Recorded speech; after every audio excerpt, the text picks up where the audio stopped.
Hello everyone. हम लोग पिछले 2 वीडियो से रैग के बारे में डिस्कस कर रहे हैं। हमने रैग का फंडामेंटल्स देखा।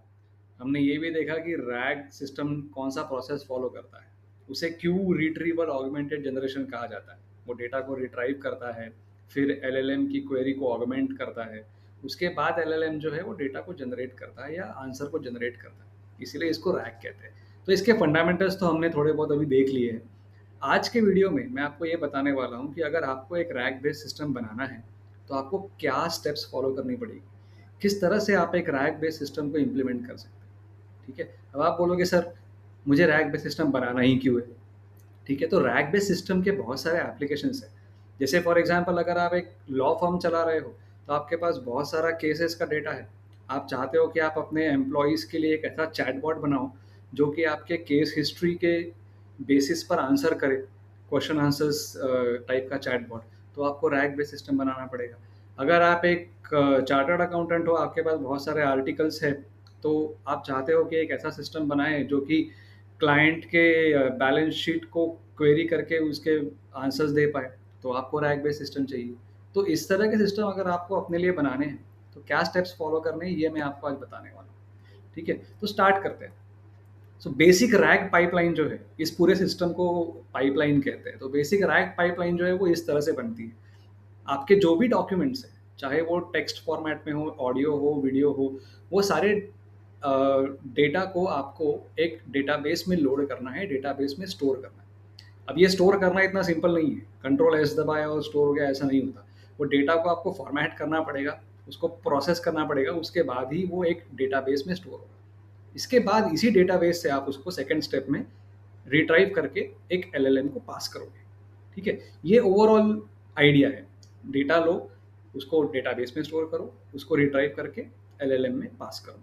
ठीक है, अब इसके स्टेप्स थोड़े डिटेल में जाते हैं। तो सबसे पहला है कि आपका जो भी डेटा है उसको आपको छोटे छोटे चंक्स में ब्रेक करना पड़ेगा, है ना। आपकी लॉ फर्म है या आप चार्टर्ड अकाउंटेंट हो, आपके पास भयंकर अमाउंट में डेटा होगा। ऑडियो हो सकता है, वीडियो हो सकता है, डॉक्यूमेंट हो सकते हैं। तो इतना बड़ा डेटा आप एक साथ स्टोर नहीं कर सकते, आपको उसको छोटे छोटे चंक्स में, स्मॉलर पार्ट्स में ब्रेक करना पड़ेगा। ब्रेक करने के बाद वो जो भी डेटा है उसको आपको वेक्टर्स में कन्वर्ट करना है। यहाँ पर समझने वाली बात यह है कि एलएलएम्स को टेक्स्ट, ऑडियो या वीडियो फॉर्मेट समझ में नहीं आते। एलएलएम्स को सिर्फ नंबर्स समझ में आता है। चाहे आप कोई भी डेटा दो, उसको पहले नंबर्स में कन्वर्ट करना पड़ेगा। उसी नंबर्स को वेक्टर एम्बेडिंग कहते हैं। ठीक है, तो आपका ऑडियो डेटा हो, चाहे वीडियो हो, चाहे टेक्स्ट हो, आपको उसको पहले वेक्टर्स में कन्वर्ट करना पड़ेगा, नंबर्स में कन्वर्ट करना पड़ेगा। उसी को हम लोग कहते हैं एम्बेडिंग्स, है ना। और उसको कन्वर्ट करने के लिए हमारे पास कुछ एम्बेडिंग मॉडल्स होते हैं।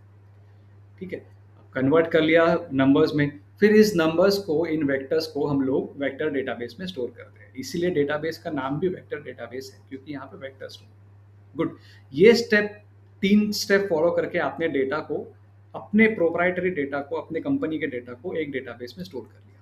इसके बाद आप क्या करोगे, जो भी यूजर ने क्वेरी की, जैसे मैंने कुछ सवाल पूछे, अब मैं जो सवाल पूछता हूँ वो भी टेक्स्ट है। एलएलएम को टेक्स्ट तो समझता नहीं है, तो ये टेक्स्ट को भी आपको पहले वेक्टर्स में कन्वर्ट करना पड़ेगा। तो यहाँ पर आप देखिए यूजर क्वेरी जो है वो भी सेम वेक्टर एम्बेडिंग में कन्वर्ट हो रही है। इसके बाद ये दोनों वेक्टर्स को आप कंपेयर करोगे।